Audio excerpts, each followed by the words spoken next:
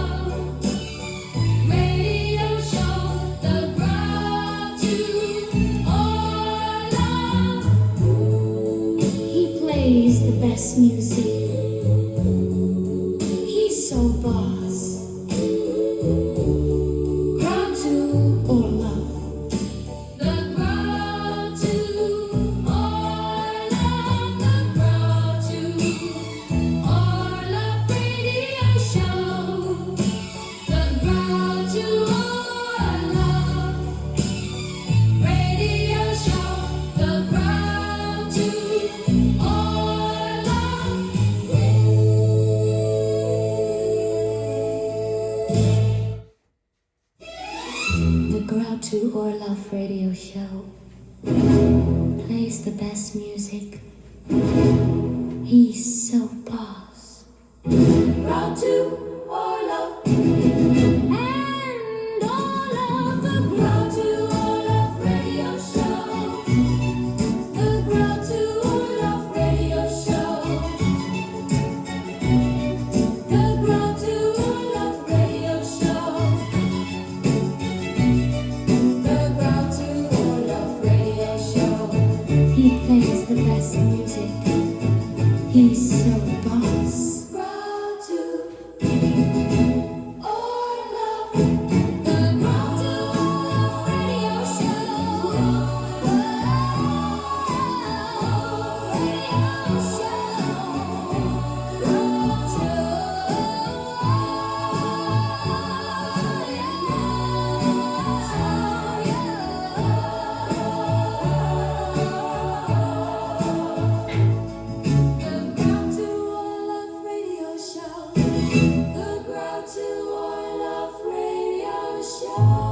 The Grottu Orloff radio show.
KLIF 1190.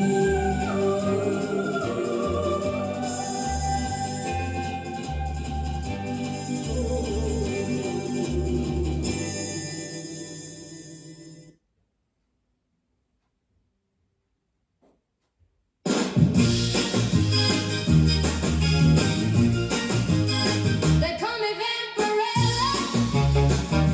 I come from the planet Dracula. I drink the blood of saints.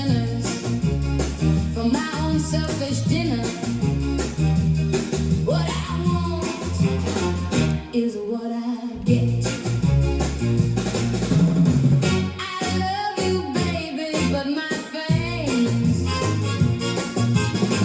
they sink so deep. You may not last a week. They call me Vampirella, Vampirella, Vampirella, Vampirella, Vampirella, ooh, Vampirella. They call me Vampirella, Vampirella, Vampirella, Vampirella, Vampirella. I'm the woman you dream of, the one that makes you shiver, your ultimate sinner. What I want is what I get. I love you, baby, but my face, they sink so deep. You may not last a week. They call me Vampirella, Vampirella, Vampirella, Vampirella, ooh, Vampirella. They call me Vampirella, Vampirella, Vampirella.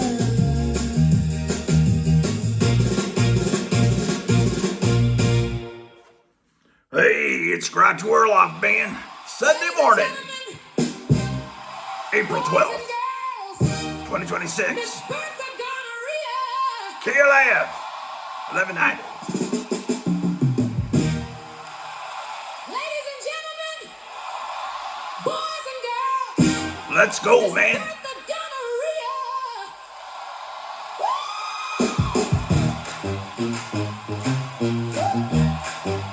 Thank you very much. It's so good to be back here at the Shimmy Shack.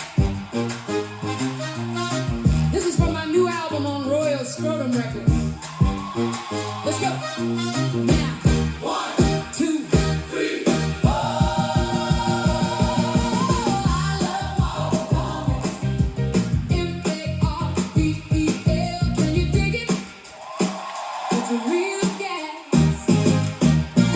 Well, I love Marvel Comics, the Avengers and Doctor Strange. Well, I love Marvel Comics, the X-Men and Spider-Man. Well, I love Marvel Comics, they make me feel so good. Well, I love Marvel Comics, they put me in the groove. Marvel Comics, they're a real gas. Marvel Comics, oh Excelsior. Marvel Comics, they're a real gas. Marvel Comics, Excelsior. I love Marvel Comics. Go, Captain America. I love Marvel Comics. The Hulk, Iron Man. Well, I love Marvel Comics. They make me feel so good. Well, I love Marvel Comics. They put me in the groove.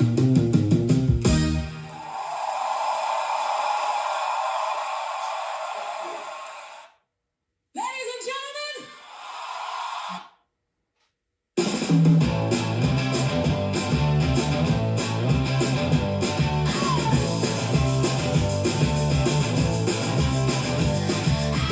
never thought I'd get this lucky. He don't talk and he's kind of funky. He's an evil scientist and he treats me like a princess. And when he tells me that he loves me, my boyfriend looks like Boris Karloff. I get butterflies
We're the Beagles.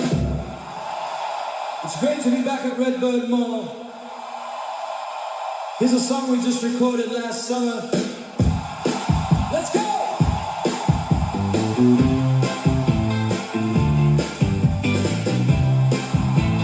1, 2, 3, 4. I've really been searching for the truth. Now, how about you now? Think I finally found the clue. Now, it's all true now. And there's a door I can't wait to walk through now.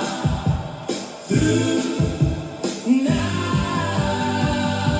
'Cause Jesus Christ is my Lord and Savior. Jesus Christ is my Lord and Savior.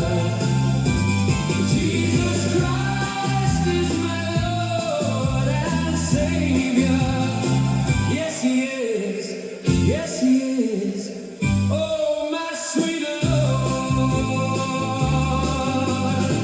There really is so much love and life here. There's no strife here. When you find the kingdom deep inside here, there's no fear. 'Cause the King of Kings makes it all so clear. So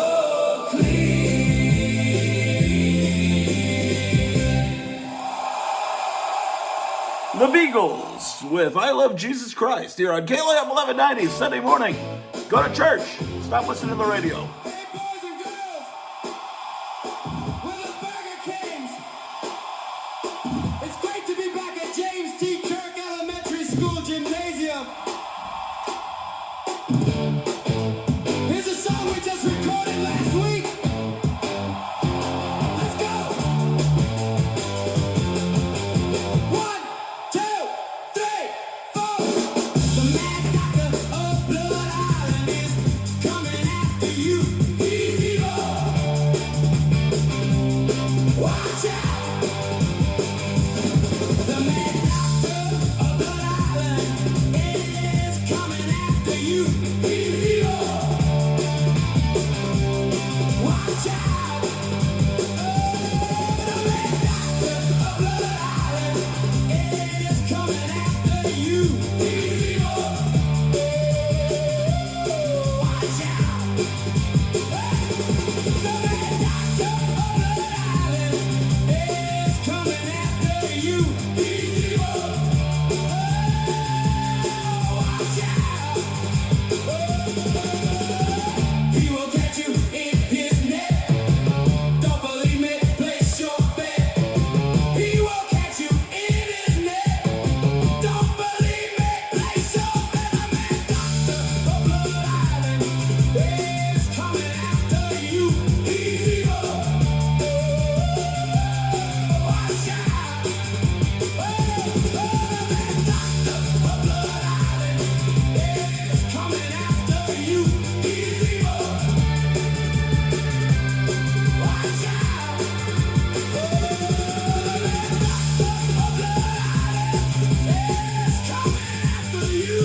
Easy roll. Watch out.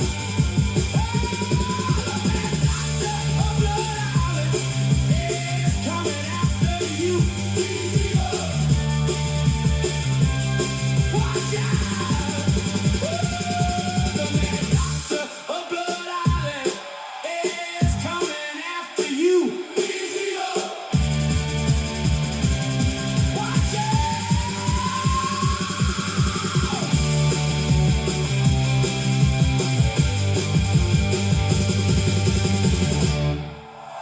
Hey, KLAF. Hey, I just found my grandfather's will from 1975, man. Something else. Have fun this weekend where the action is.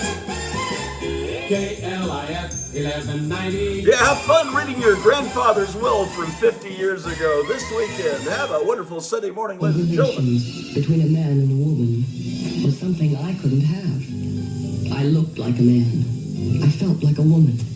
And yet I was neither. I was trapped. George Jorgensen was a woman trapped in the body of a man. And there was only one escape. So you've never performed this operation before. You would be a guinea pig. I had a son. What is he now? George Jorgensen became Christine Jorgensen with the world's first sex change operation. But did the surgeon's knife make him a woman or a freak? Hey, Christine! I couldn't make it as a man, but I would have to make it as a woman. There was no return. The Christine Jorgensen story. First man to become a woman. Rated R. Under 18, not admitted without parent. Now playing in a theater or drive-in near you. Fun for the whole family.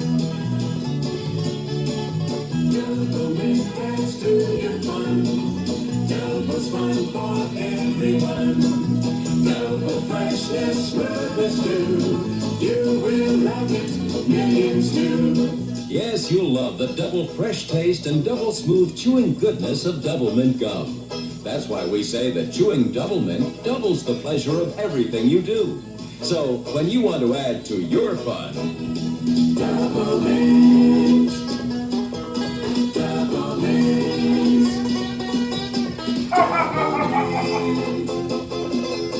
Double Mint. Makes your mouth feel fresh and clean. After meals and in between. Double Mint adds to your fun. Double Mint. Chew it good. Yahoo! Mountain Dew. Yahoo! Yahoo! Mountain Dew. With that real mountain flavor for you. There's a bite in every bottle of that good Mountain Dew. Yahoo! Yahoo! Mountain Dew. Well, a geezer I once knew spunk up Mountain Dew, stirred up a batch, and just let it hatch. And that was that. He sipped it kind of slow. Then his ears began to glow. With a grin of manly pride, he raised his head and cried, Yahoo! Mountain Dew! Neighbor, wait till you try our delicious soft drink. They ain't nothing like it. Sort of get your jaws a slavering just to think about it. So tote home a couple of cartons of Mountain Dew and have a big time. There's a bang in every bottle of that good old Mountain Dew. Yahoo! Yahoo! Mountain Dew. It'll tickle your innards. Yes, indeed. Now available at HEB and Winn-Dixie. I love the Grottu Orloff show.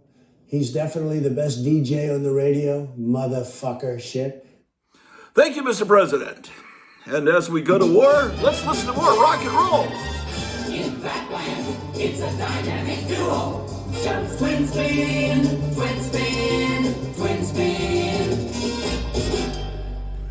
Hey, it's the Grottu Orloff show. Shit. The Hells Angels are on the way. The winged skullhead is their emblem, and a Nazi swastika tattoo on their arm. They come roaring out of the dust to menace, to intimidate, to destroy. Here, now, for the very first time, the shattering true story of the Hells Angels. Hold boldly on the screen, uncensored and unvarnished. Hells Angels on wheels in roaring colors. With all the Hells Angels of Northern California.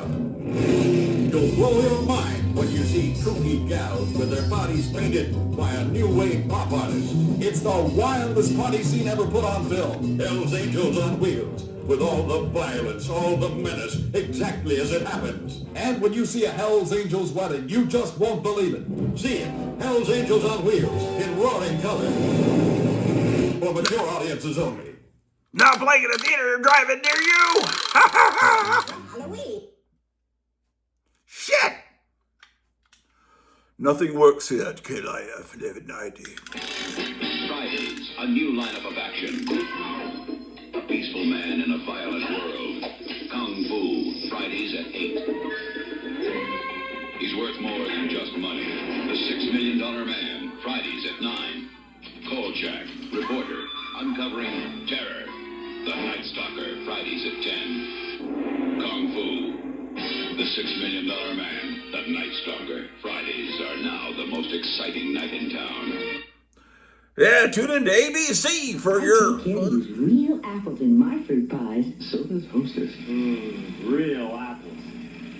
Caring means my chocolate cake is a creamy surprise. Like a Hostess cupcake.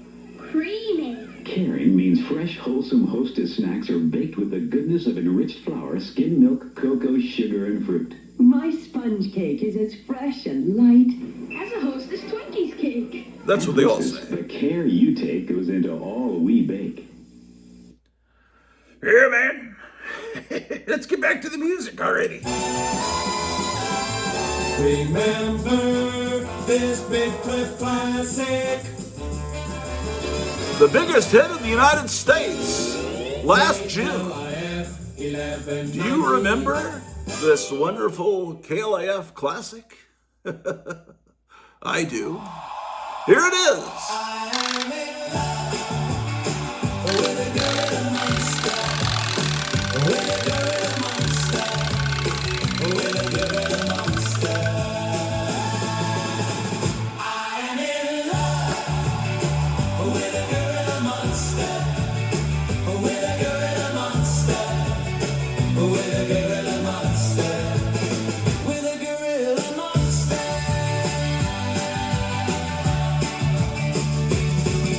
When I met you, I couldn't believe it. It took a little time for me to believe it. You know the world can be so unkind. I won't give up, and neither will she. I know it's true love, she proved it to me. You know the world can be so unkind. I am in love with a gorilla monster. With a gorilla monster. With a gorilla monster. With a gorilla monster. I am in love with a gorilla monster. With a gorilla monster. With a gorilla monster. No one else. No one else. No one else. No one else.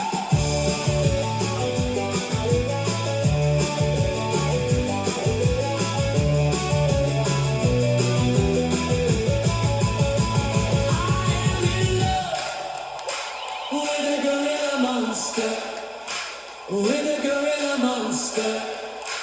With a gorilla monster. With a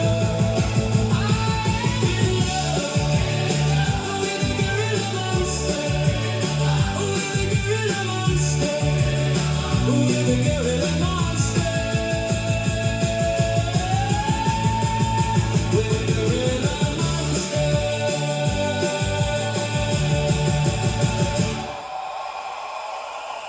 I'm in love with the Gorilla Monster, the biggest hit of last summer. KLIF, 1190. Yeah. Yeah.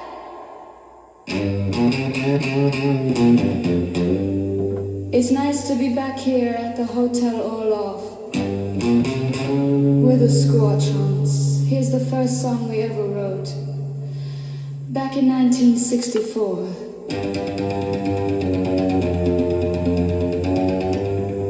Let's go. 1, 2, 3, 4. I wanna shrink your head. I wanna shrink your head.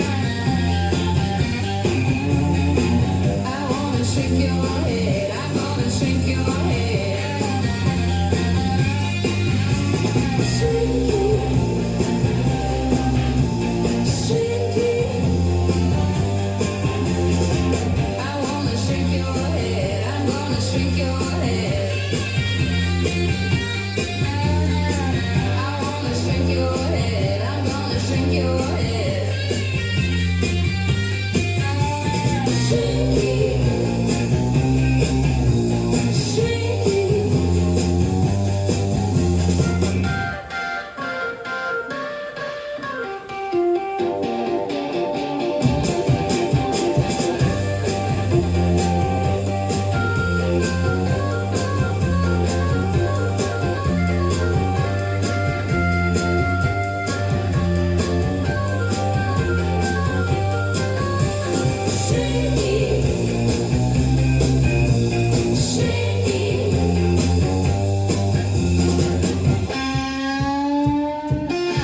the Squatrons from 1965 with I'm Gonna Shrink Your Head. Boys and girls, it's Can't nice laugh. to be back here at the Forum 303 Mall, where the swinging scrotums from Oak Cliff, Texas.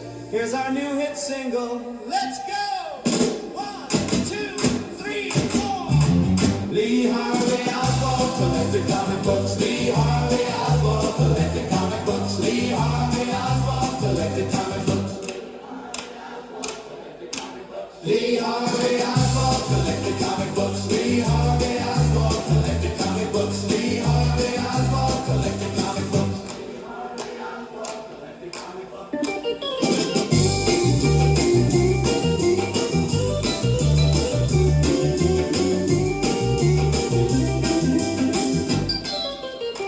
You can buy all these comic books right here at the Forum 303 Mall.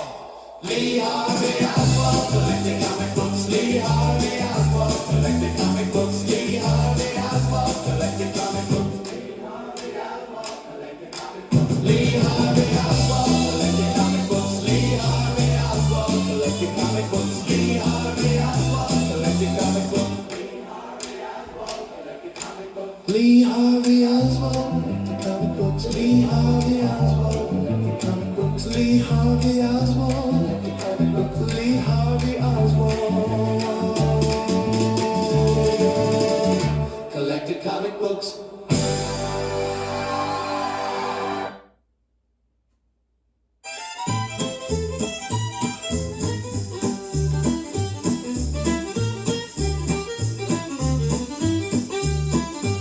The water heater's busted, the dog is at the vet.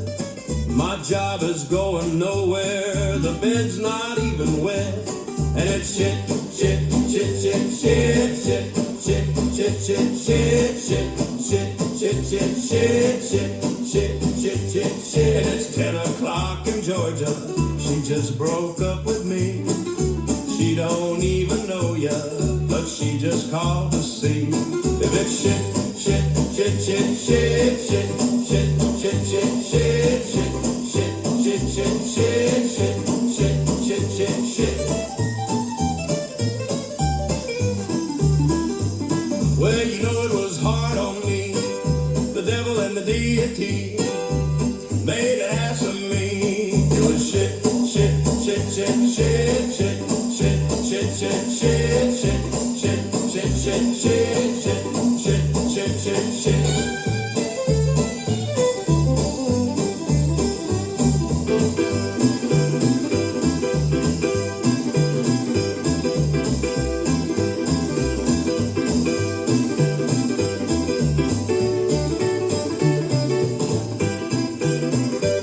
You should have seen the two of us both staring at the ceiling. It could have been the three of us, but that is not appealing. It's shit, shit, shit, shit, shit, shit, shit, shit, shit, shit, shit, shit, shit, shit, shit, shit, shit, shit, shit.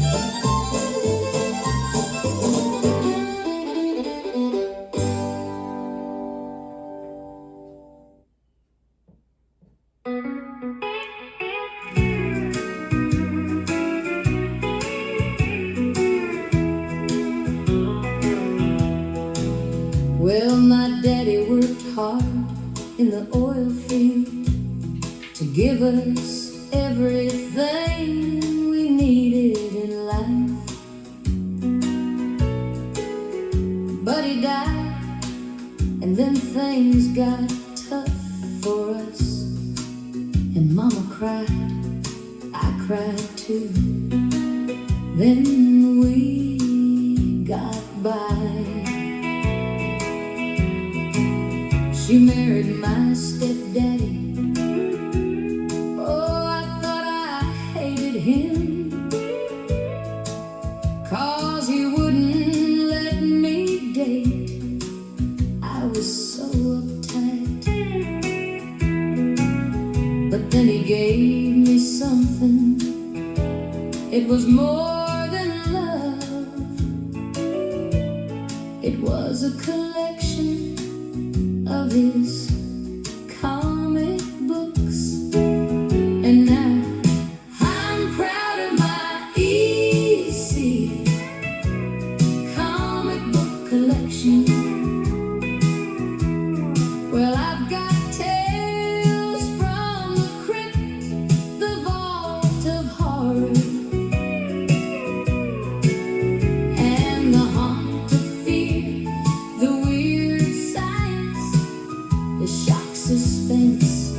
Oh, they mean so much. I said I'm proud of my EC comic book collection. Well, I've got two-fisted tails, I've got frontline combat,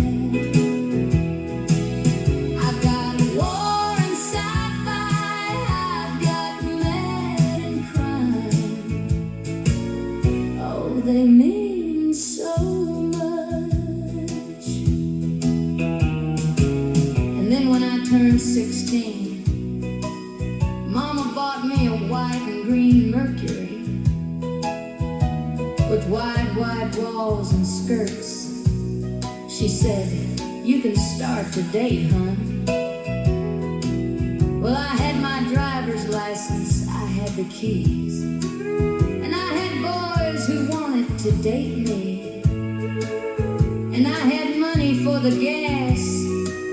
But when Saturday night rolled around, I'd rather sit on the floor and read my stepdaddy's comic books. Oh, I'm proud of my EC comic book collection. I've got tales from the crypt, the vault of horror, and the haunted fear, the weird science, the shock suspense. Oh, they mean so much. Oh, I'm proud of my EC comic book collection. Well, I've got two-fisted tails, I've got frontline combat, I've got war and sci-fi, I've got mad crime. Oh, they mean so much.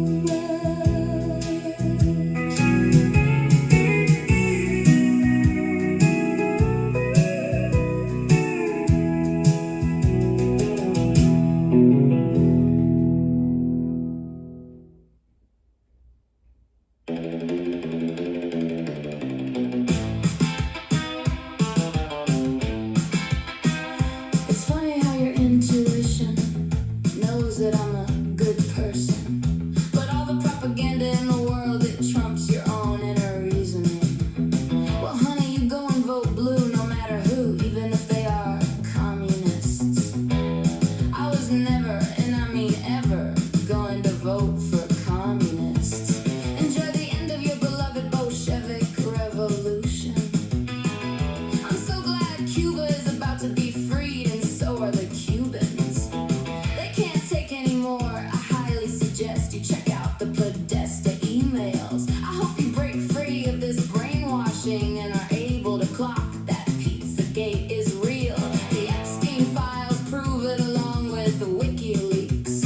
You have no idea all of the research and investigations I've done in the last 10 years. It's hilarious to me that you think I'm ignorant, and that if I were, you would turn your back on me. Whatever happens next, we had no choice. Thank goodness people like me saved us from a cackling moron that speaks in word salad and is a puppet from leading the free world. You guys had it your way for 4 years. You guys installed a mashed potato brain, senile zombie as the president of the United States. They even had an executive order drawn up for him for central bank digital currency. That administration stole the election and destroyed our economy. We haven't even recovered. It was so bad. I hope you look into the fact that the part of America you live in was Mexico for only 27 years. According to your logic, we should just open that border and give up and devolve into a violent narco state just like Mexico. Well, no thanks, babe. The period the French controlled the vast Louisiana territory was 120 years. Yet the French do not occupy this part of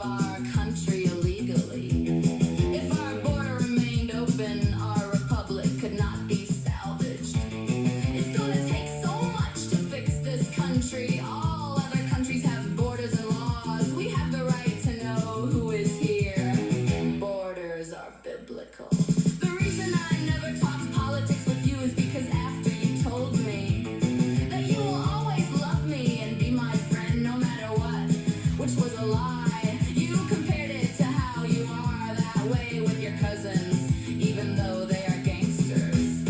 Well, gee, what an insulting comparison. But I was gracious towards your ignorance. Only God knows. And you know what conclusion you have come to about me. Funny thing is that I'm willing to bet my last dollar that you are wrong. I pity your ignorance regarding how the world really works. The venomous poisons big pharma pushes in your indoctrination. The Pharisees thought they were very smart too. I'm not at the end of my rope because I know that Christ is king and God wins. I'm not gonna hate any of these ridiculous politicians because they are all fulfilling their roles. Hate, TDS, socialism, a sexual revolution. Destroying bodies with surgeries that never heal and drugs that destroy mental stability. It's all worldly and demonic nonsense brought to you by your biggest enemies, the fallen angels. So you go, girl! Pick the world! You are under a great delusion because you chose a fake version of Christianity. Every moment is a chance to repent.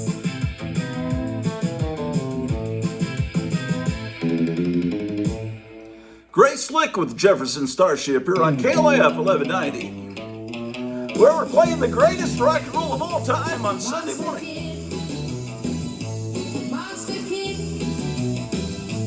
Monster Kid, Monster Kid. Famous monsters, reading all night, keeping company with vampires and the creature from the black, black moon, building monster models in my room. I'm a monster kid. Oh, monster kid. I'm a monster kid, yeah, monster kid. Let's put a dime in the jukebox, baby, and let's rock and roll. Let's read some comics, baby, and listen to Monster Mash and go to a double feature show.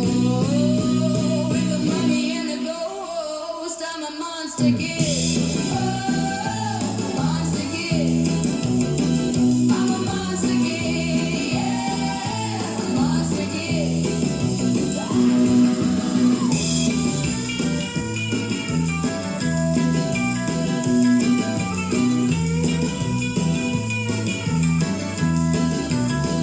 I'm a monster kid, oh, monster kid. I'm a monster kid, yeah, monster kid, yeah, monster kid, yeah, monster kid, monster kid. Marie Severin from 1962 with Monster Kid. Hey, Trump just announced a breaking news, a naval blockade of the Strait of Hormuz just a few minutes ago. KLIF. She's a 10 out of 10. She's the prettiest girl I've ever seen. But I think she's trying to kill me. Gonna take my baby. Gonna take my baby. Gonna take my baby to get a cheeseburger. Her name is Morticia. Her name is Morticia. Her name is Morticia. She's got black hair. Gonna take my baby. Gonna take my baby. Gonna take my baby to get a cheeseburger. I don't know, but I think he's gonna kill me. Oh, I don't know, but I think he's gonna kill me. Gonna take my baby.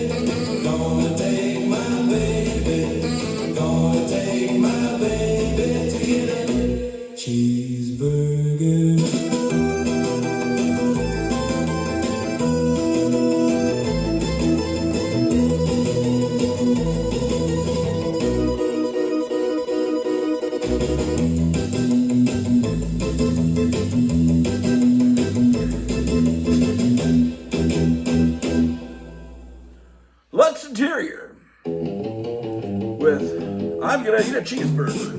KLIF 1190. Can't tell you the way she was born. I can't explain it, it sounds too absurd. I don't even think she can talk, no, cause I don't understand a word. You better believe that baby's not a human being. My baby's not a human being. My baby's not a human being. My baby's not a human being. She's so warm, she's never cold. I don't know why she likes me, but she wraps herself all around me. I don't know if I can break free. You better believe my baby's not a human being. My baby's not a human being. My baby's not a human being. My baby's not a human being. And I know you don't believe me, and I know you never will, but I never felt like this before, and I know I never will. You better believe it. You better believe it. You better believe it. You better believe it.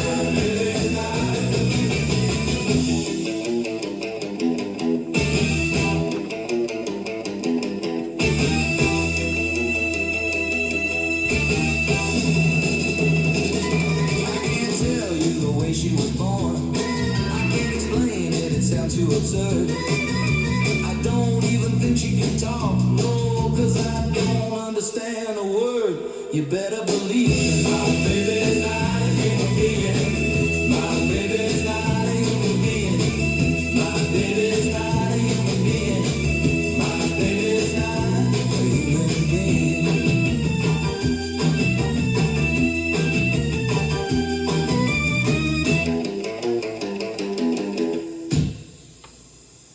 Hey, my baby's not a human being. KLIF 1190.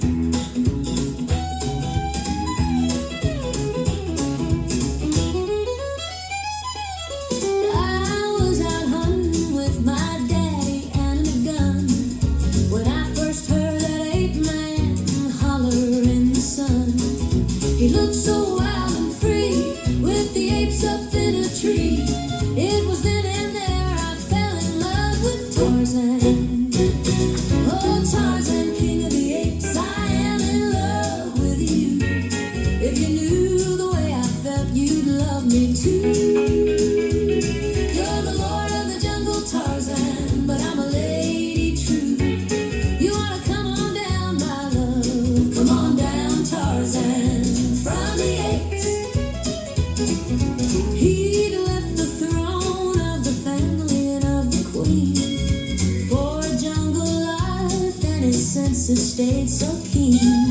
If I could see him smile, if I could hold him for a while, he'd be the king of the world if he was my man. Oh, Tarzan, king of the apes, I am in love with you. If you knew the way I felt, you'd love me too.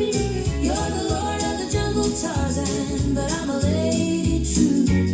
You ought to come on down, my love, come on down, Tarzan, from the apes.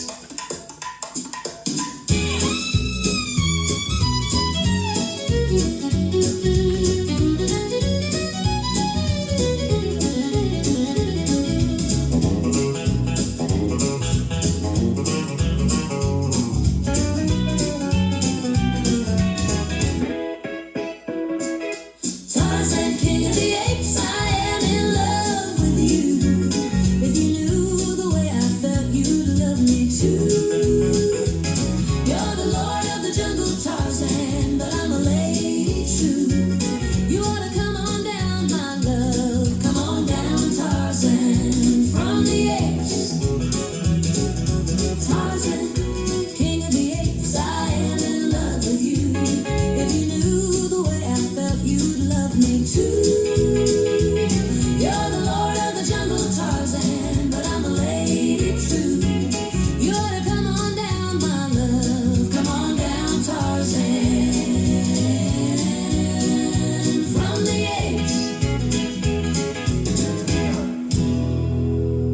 Tucker with Tarzan, King of the Apes here on KLIF 1190, the Grottu Orloff Show, Sunday morning. We're rocking and rolling. You were born a man who covered its danger. Beware of the evil blonde who was a stranger. Look out, Vladimir Putin, they're coming for you. They're coming for you. Vladimir Putin, they're coming for you. They're coming for you. They say you're a fool for taking a chance. You laugh in their face, you say, I love romance. Look out, Vladimir Putin, they're coming for you. They're coming for you. Vladimir Putin, they're coming for you. They're coming for you. You will face your destiny.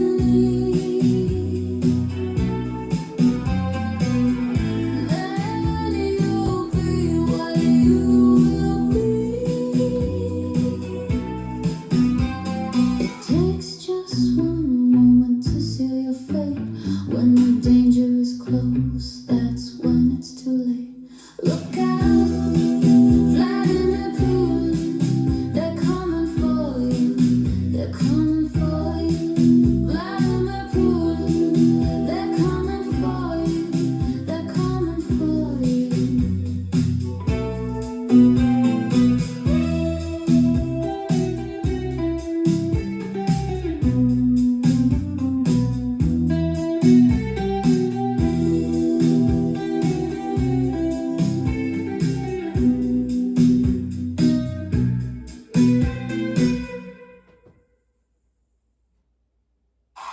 Hey everybody!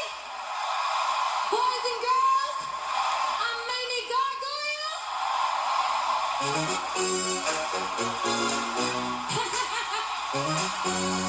Thank you very much. It's so good to be back here at the Batcave Bar and Grill. This is from my new album on Sasquatch Records. Let's go! 1, 2, 3, 4.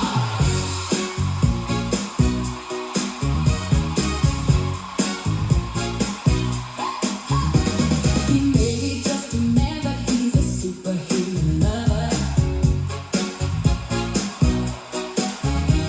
He gets me hot and steamy like a new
Barbara Steele from 1968 here on KLF 1190, the Grottu Orloff Show, where it's Sunday morning and we're heading to church. Hey everybody, boys and girls. I'm Bertha Gonorrhea. Thank you very much. It's so good to be back here at the Shimmy Shack. This is from my new album on Royal Scrotum Records. Let's go! 1, 2, 3, 4. I think space aliens are demons. I don't trust the motherfuckers. Come on, baby. I think space aliens are demons. I don't trust the motherfuckers. Come on, baby. Space aliens are demons. Space aliens are demons. I don't trust the motherfuckers. Space aliens are demons. I don't trust the motherfuckers. Come on, baby. Think space aliens are demons. I don't trust the motherfuckers. Come on, baby.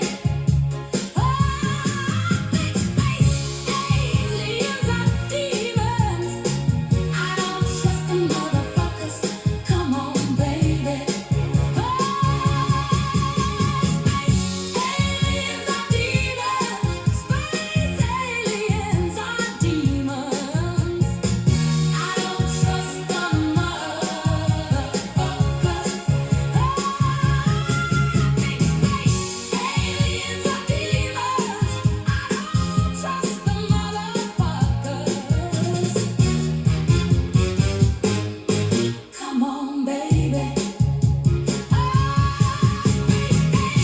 Aliens are demons. Aliens are demons. I don't trust the motherfuckers.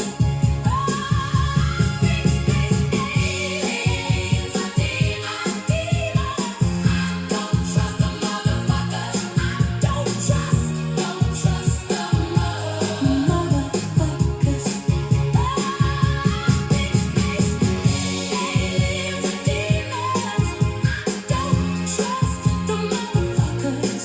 I think space aliens are demons. Space aliens are demons. I don't trust the motherfuckers.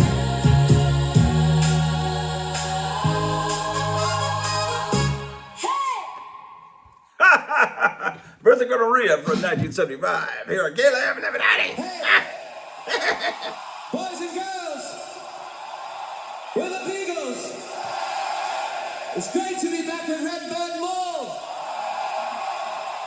Here's a song we just recorded last summer. Let's go. 1, 2, 3, 4. I want to hold your boots. I want to hold your boots. I want to hold your boots. Oh, when I see you standing there, and I want to touch your hair, you make me feel so good inside. Now I just can't hide. Oh yeah, I want to hold your boots. I want to hold your boots. I want to hold your boots. Please say to me, you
KLIF 1190 brings you all there is to hear. It's America's greatest station.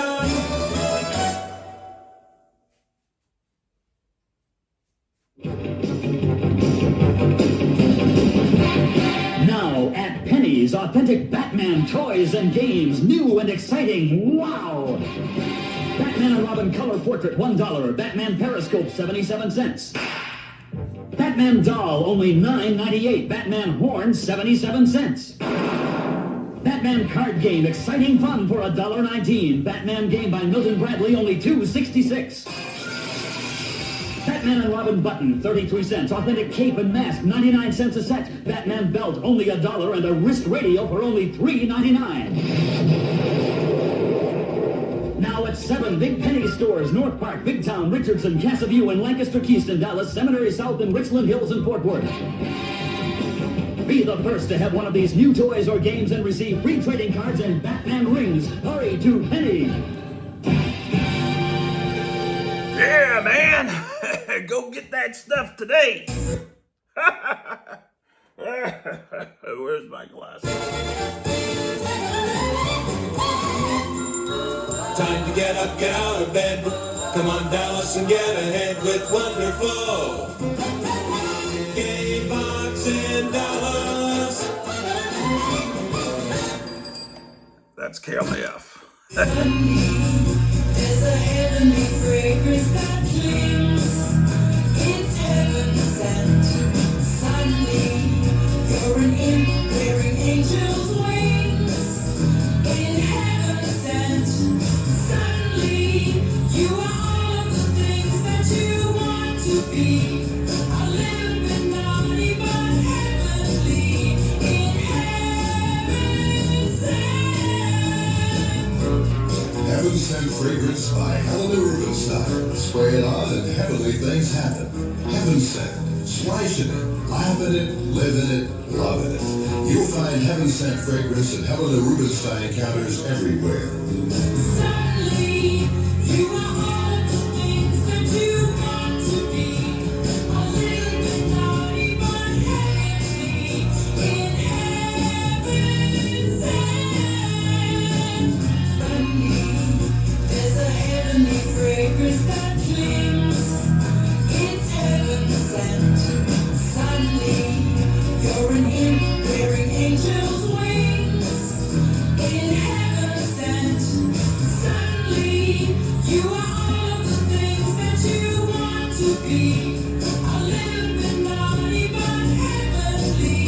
In heaven sent. KLAF, 1190.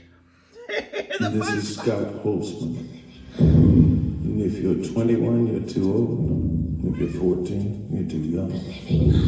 If you're in between, come, walk through the living eye into another world. Take a fantastic voyage through the mist into the inside of an android. Hear the heart beating as it pulsates from the rib cage of total environment. An artificial being programmed by a computer to surround you with emotions you've never known existed. Not until you've walked into the inner world of your imagination. Come, see, feel, and sense it if you dare. 1493 Silver Road.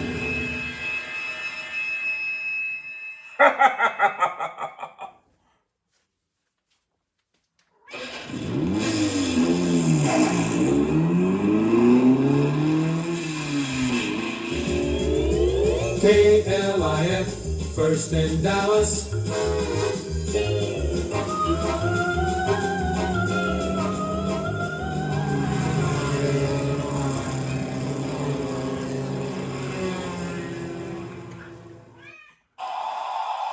Hey, boys and girls, we're the Beagles.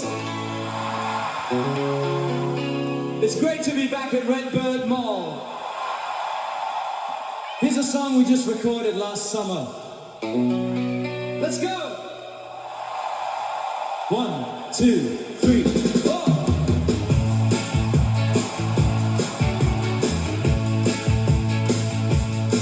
It's the silver age of comic books. So give your favorite heroes a look.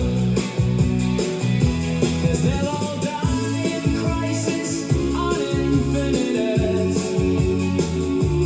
But for now they'll be just fine. So make some time.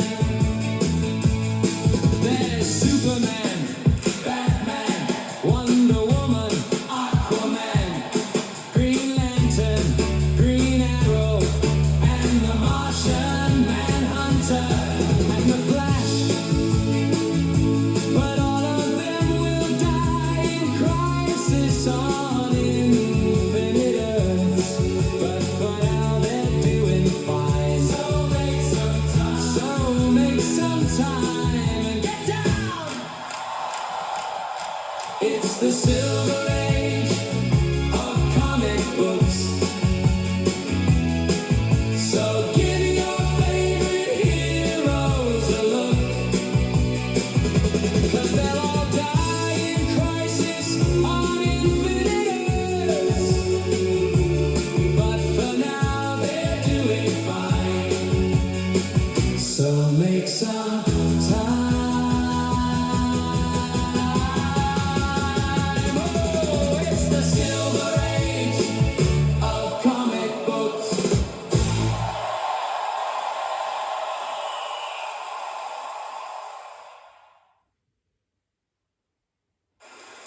Hey, boys and girls, we're the Scumbags. It's great to be back at the Bailey Junior High School Gymnasium. Here's a song we just recorded last week. Let's go.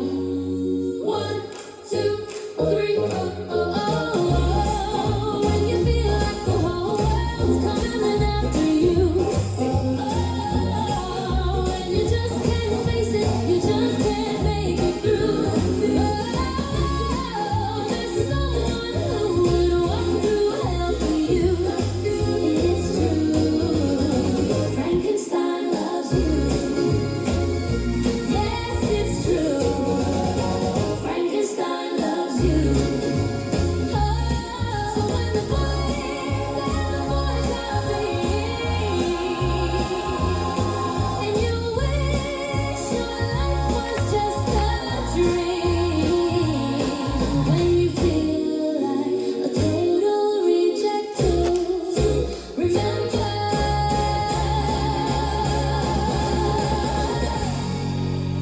Frankenstein loves you.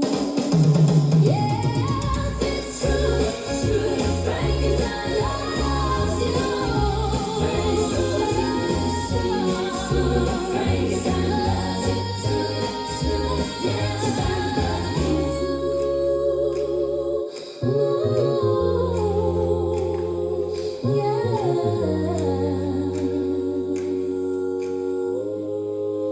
Frankenstein loves you.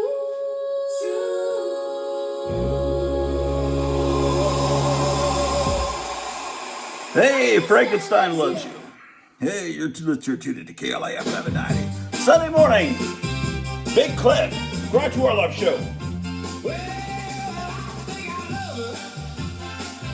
I'm a real big fan. I don't mind it at all that she looks like a man. I just love to kiss her. Oh, I love her so. Her kisses taste like anchovies, and my heart starts to glow. Well, I think I love her. I'm a real big fan. I don't mind it at all that she looks like a man. I just love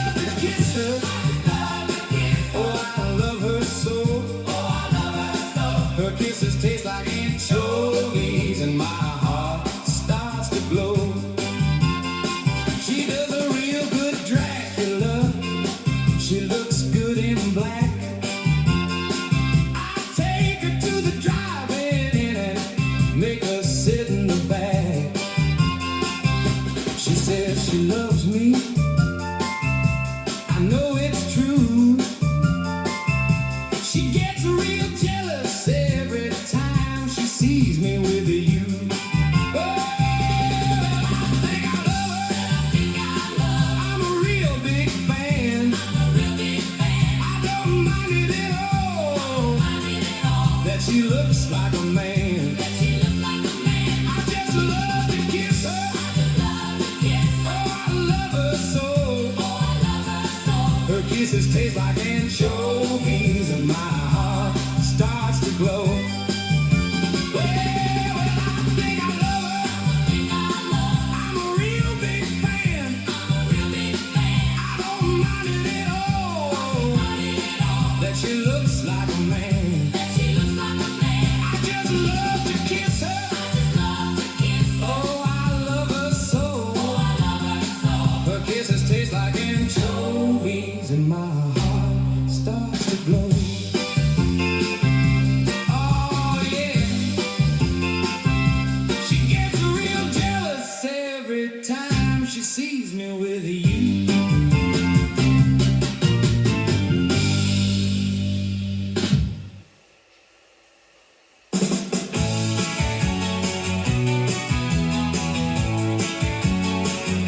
My girlfriend is an eight. My girlfriend is an eight. She goes around the jungle in a tie and cape. My girlfriend is an eight.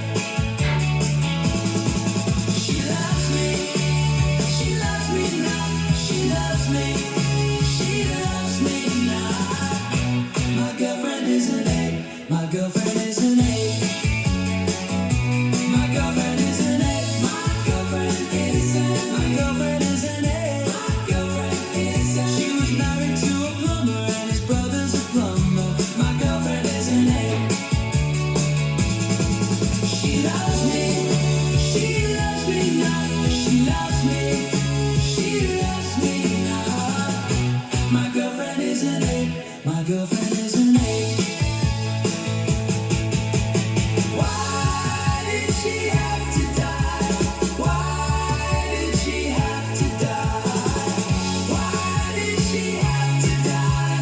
Why did she have to die? My girlfriend is an eight.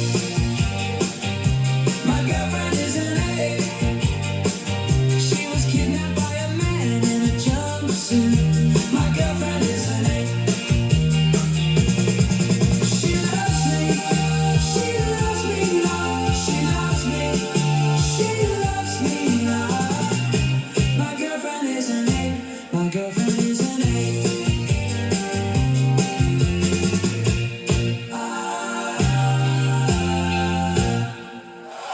Yeah, Jerry and the Pacemakers with My Girlfriend is an Ape here on the Grottu Orloff Show, Sunday mornings.com. 10:20 a.m. I'm the daughter of Dracula, but my mother was a saint. Born in Transylvania, you should see my fangs. And if I smell your blood, you know I gotta get a taste. 'Cause I'm the daughter of Dracula, but my mother was a saint. And when the moon is full, I'll take you to my castle gate. And if I smell your blood, you know I gotta get a taste.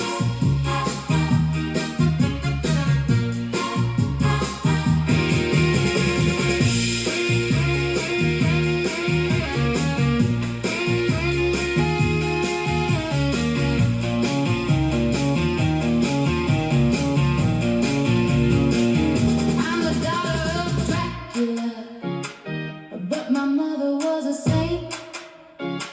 And I like my men to have a little more hair on their face. If you can howl like a wolf, you know I wanna make you my mate. 'Cause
the Grottu Orloff Show. Frankenstein, Dracula, Wolfman, the Mummy, yeah. Frankenstein, Dracula, Wolfman, the Mummy, yeah. Frankenstein, Dracula, Wolfman, the Mummy, yeah. Frankenstein, Dracula, Wolfman, the Mummy, yeah. Frankenstein, Dracula, Wolfman, the Mummy, yeah. Frankenstein, Dracula, Wolfman, the Mummy, yeah. Frankenstein, Dracula, Wolfman, Mummy,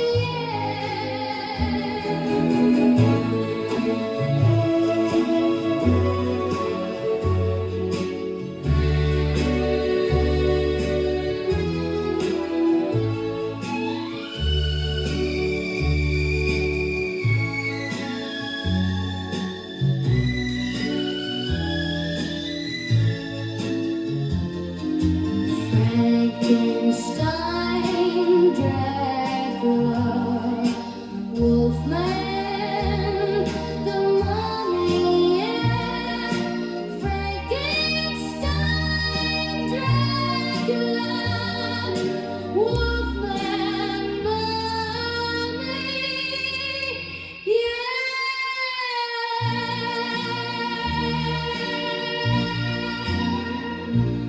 Beautiful music for beautiful people here on Radio Grottu, KLIF 1190, Big Cliff, out of Dallas, Fort Worth. Grottu Orloff has more records and comic books than anyone in the world, than anyone in the world. Grottu Orloff has more records and comic books than anyone in the world, than anyone in the world. Respect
Barbara Boucher from last summer, the summer of 1966, here on Grottu Orloff's KLIF Radio.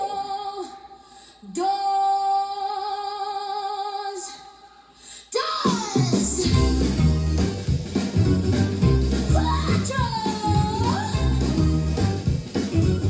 Let's go, motherfuckers.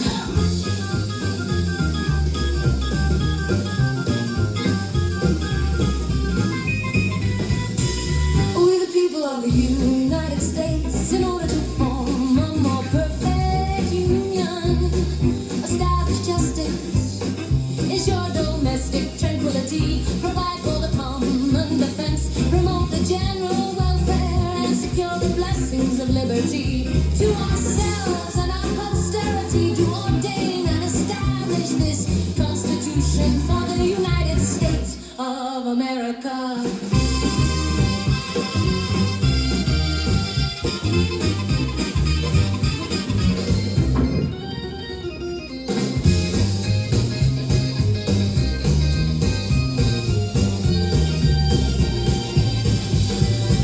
We the people of the United States, in order to form a more perfect union, establish justice, ensure domestic tranquility, provide for the common defense, promote the general welfare, and secure the blessings of liberty.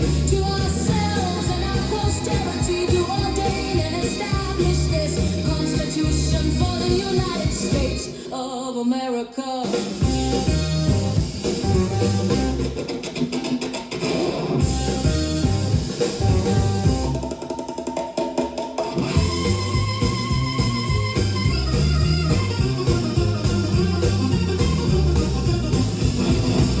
We the people of the United States, in order to form a more perfect union, establish justice, ensure domestic tranquility, provide for the common defense, promote the general welfare, and secure the blessings of liberty. To ourselves and our posterity, to ordain and establish this Constitution for the United States of America. Tammy Wynette, KLAF 1190. Music for worthless people. Dallas Fort Worth 1190. Gordon McClendon Station. How are you guys doing this beautiful Sunday morning? I'm wonderful too. I'm so glad to hear you're doing great. I'm just so thrilled. Well, don't it seem like it's gonna be a wonderful world? Sure does. The weather is perfect outside. I met a new girl, and if I wanna see the old girl, all I gotta do is close my eyes. The Fantastic Four is gonna be on Saturday mornings this fall.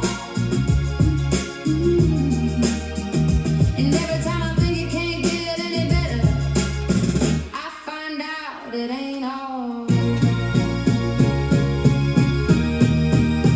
I say, what a wonderful world. I say, what a wonderful world. I say, what a wonderful world. I say, what a wonderful world.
Sorry from 1971 here on KLAF 1190.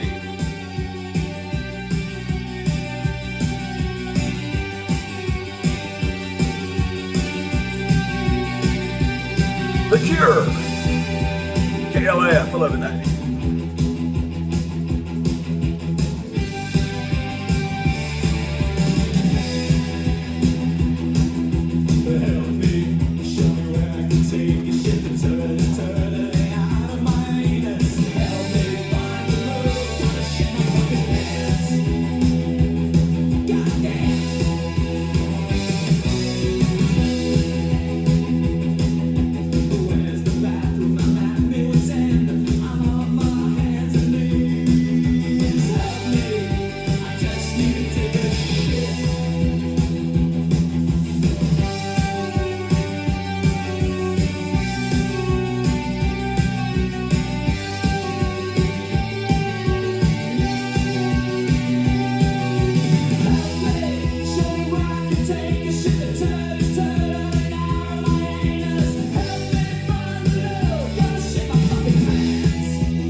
The Cure from 1979. Got the Grottu Orloff show playing in my head all day. Walking on the beach with the Batman comic book, smell of hot dogs in the air. Cruising up Cooper Street, checking out the girls with the huge tits. Grottu Orloff show playing in my head. I just wanna rock all day. Grottu Orloff show.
KLF 1190, where we fight communism 24 hours a day. The Grottu Orloff Show.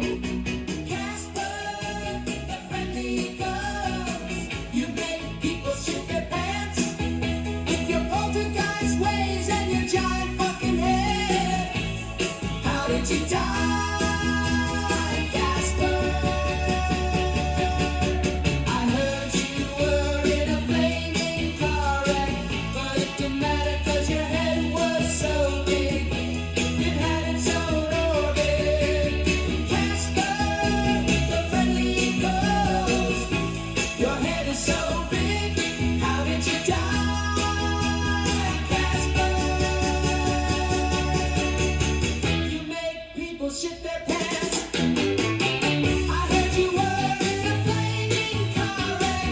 It didn't matter 'cause your head was so big, and your head had its own orbit with your poltergeist ways.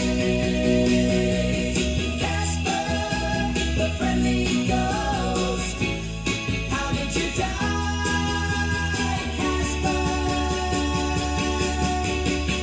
You make people shit their pants.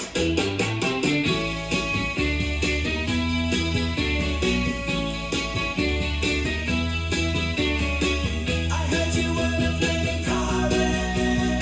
Casper, the friendly ghost. Your head is so big. How did you die, Casper? You make people shit their pants.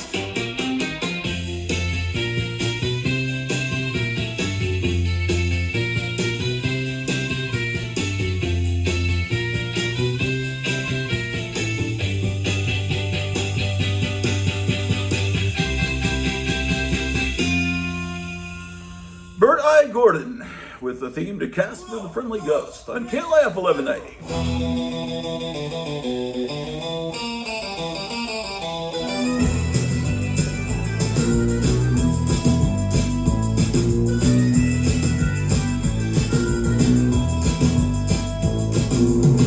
Gonna take my jet to a secret island. We're gonna Pandalandia.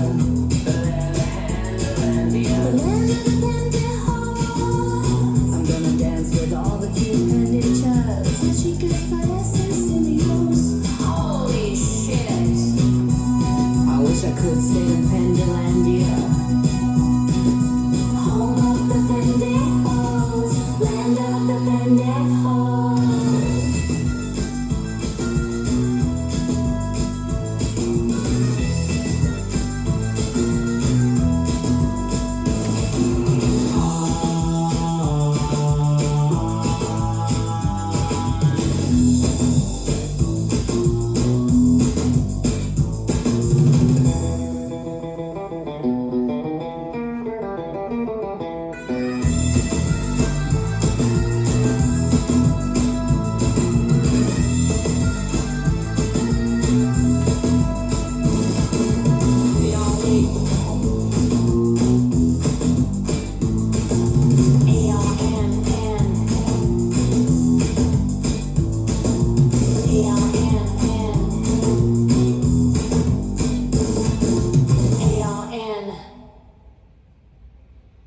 Yeah, man. One of the greatest songs of all time coming at you here on KLF 1190. I should've known he was the type to break my heart under the full moonlight. Now he's a werewolf by night. He was an angel in the sunlight, but now he's a werewolf by night.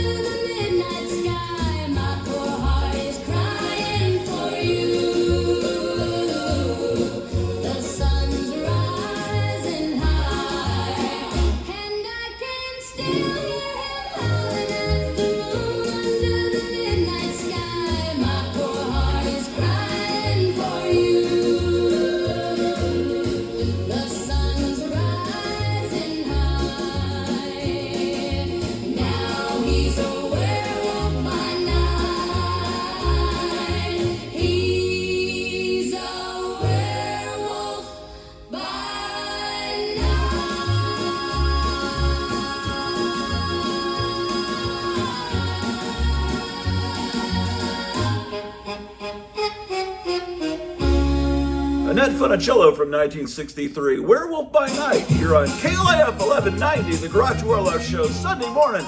64 degrees out there. Red nails, savage sword, Conan and his kind, dark pages turn my mind. King Cole and his hatchet, deep within my mind. Love Robert E. Howard. I love Robert E. Howard.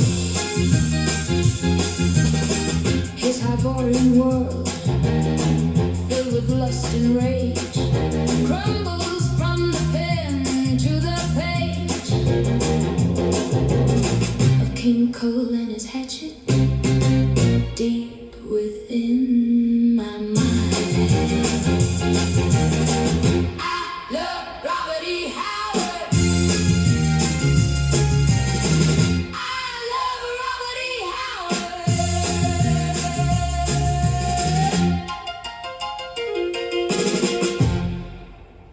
Sue Thompson with I Love Robert E. Howard. 10 minutes till 10. Sunday morning. KLIF. I'm Charlene Manson. Thank you very much. It's good to be back here at the Carousel Club. This is from my new album on Poontang Records. Let's go! 1, 2, 3, 4. Dread Dorman Man, he's got a third eye. He can see right through you from the nether dimension beyond all time. Dread Dorman, evil and sublime.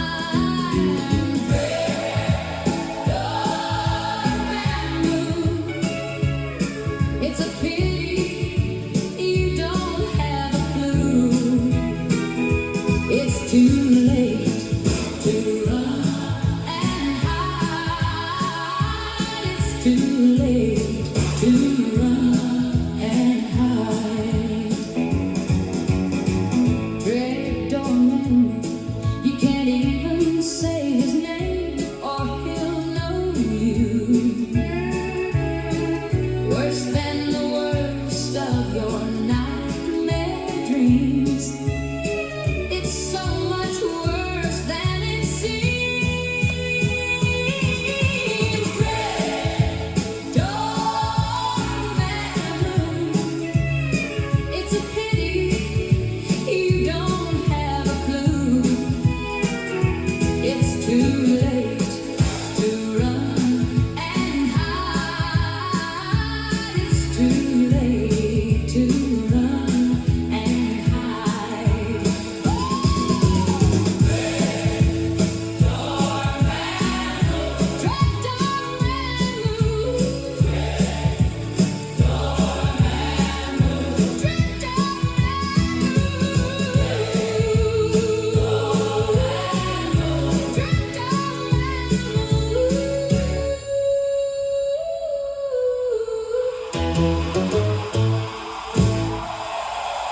Connie Francis with the Great Dormammu here on KLIF 1190, man. Hey! Hey, what? Boys and girls! We're the Beagles! The Beagles. It's great to be back at King Kong Gyros and Burgers in Omaha, Nebraska! Here's a song we just recorded last summer. Let's go! 1, 2, 3, 4. I want to shrink your hair, baby, and hang it on my wall. Yeah, yeah, yeah. I know you love my hair, baby. I know you want it all. I want to shrink your hair.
Eagles with I Want to Shrink Your Head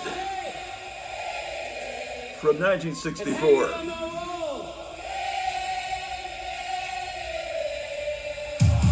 On KLAF. 1190, it's the Grottu Orloff Show. It's a wonderful morning. I guess you're getting out of church about now and wanting to rock and roll. Boys and girls, Let's go. we're the Burger Kings. It's great to be back at James T. Kirk Elementary School Gymnasium. Here's a song we just recorded last week. Let's go.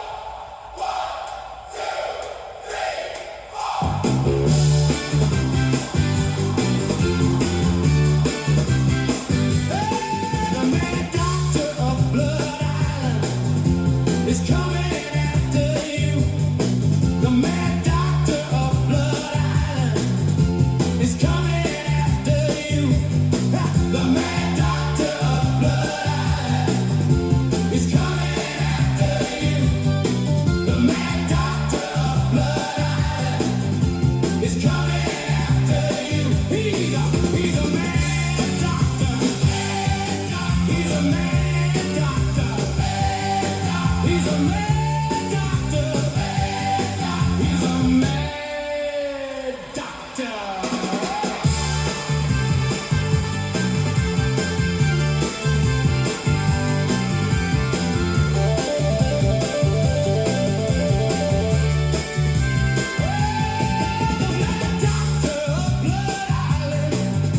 Is coming after you. The mad doctor of Blood Island is coming after you. The mad doctor of Blood Island is coming after you. The mad doctor of Blood Island is coming after you. He's a mad doctor. He's a mad doctor. He's a mad doctor. He's a mad doctor.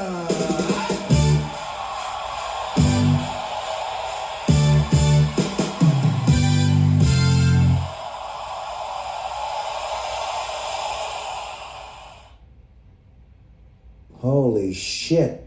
I gotta tell you, Grottu Orloff is the greatest. Here's my favorite song of all time. Hey, boys and girls, we're the Beatles. It's great to be back at Redbird Mall. Here's a song we just recorded last summer. Let's go. 1, 2, 3, 4. It's the silver age of comic books. So give your favorite heroes a look. 'Cause they'll all die in crisis on infinite Earths.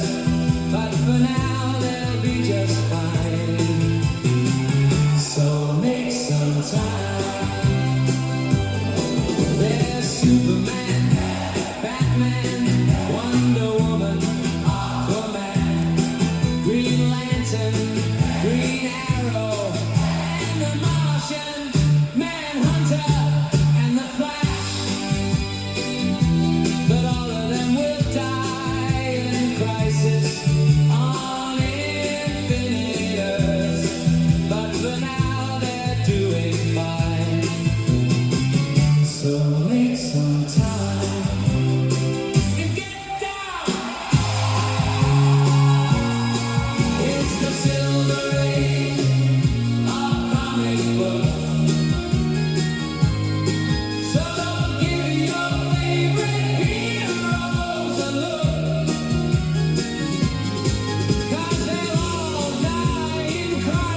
will have its finest hour when the grave opens and Count Yorga returns to walk among the living. Wouldn't it be something if vampires did exist? They do.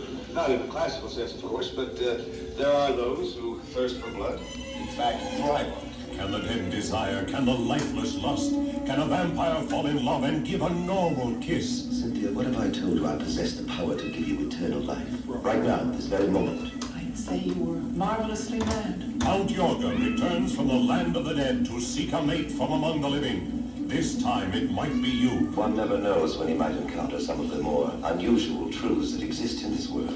See The Return of Count Yorga, the most unearthly love story ever filmed. Here is a vampire picture you can really get your teeth into. In color, rated GP.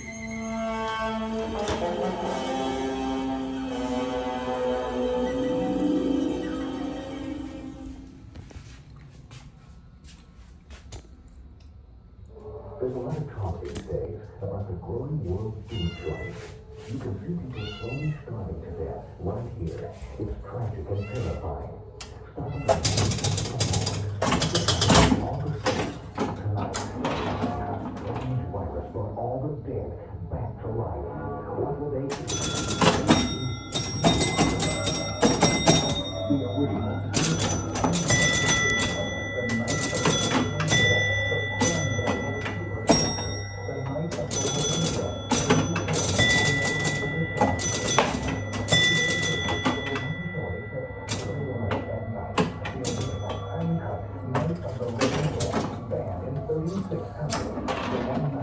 You'll never forget.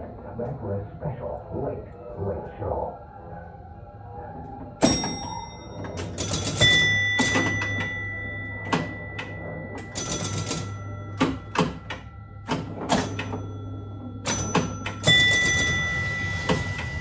Earthquake. A skyscraper falls, freeways collapse, a city crumbles. You feel it as well as see it in Sensaron. Earthquake in Sensaron. It's like living through an actual earthquake. Earthquake, an event.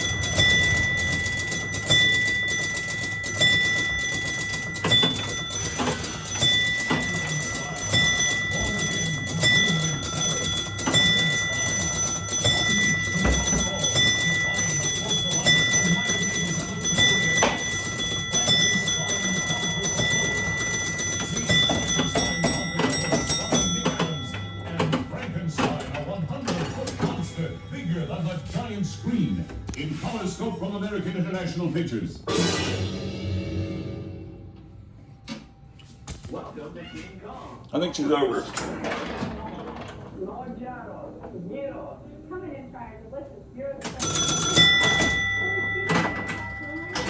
That's just the first cat. We're gonna train all the cats. Ambrose, the black and white cat, I tried him up here when he was real young and he didn't like it. As soon as he walks around here, I'll try him out again. Then the little cat, Charlie, we'll try. Welcome to Pioneer. May I help you? Oh, well, right now, there's a 10-piece bucket of Pioneer chicken for just $5.99 and a regular Pepsi. You get a free Pepsi mug and a free kids ticket to Universal Studios tour. It's a monster of a deal. Buy a 10-piece bucket of Pioneer chicken for just $5.99 and a regular Pepsi, and get a free Pepsi mug and a free kids ticket to Universal Studios Tour to see King Kong. Isn't he supposed to be on top of the Empire State Building?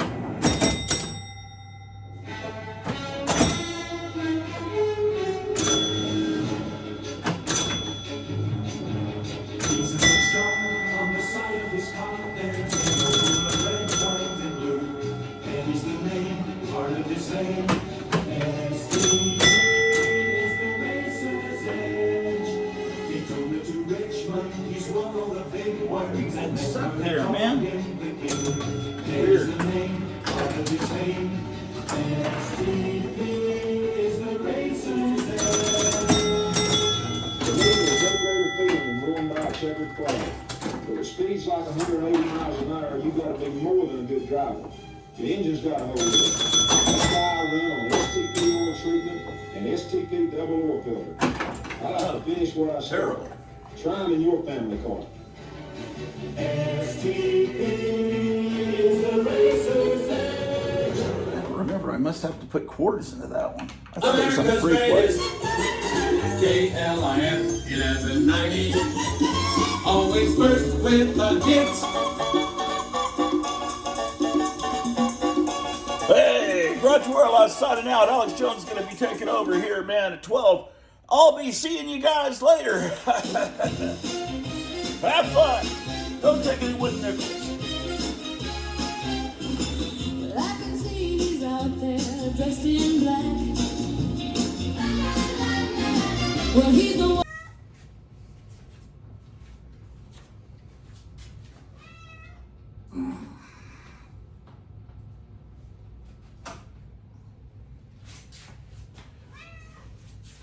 Oh well. It's about 10 minutes after 10 a.m. Let's go see what's going on in the Strait of Hormuz. Let's see. Oh man. The cat keeps tearing stuff down in here. Got lots more music coming to you soon. Next time we have an installment. I don't know when that'll be. Probably next Saturday, but yeah, I can't see having the time to get down to the studio and do a surprise appearance between now and next Saturday.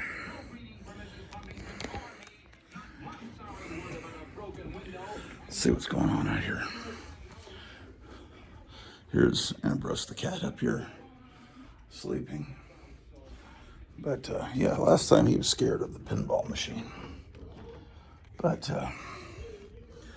time has passed since then.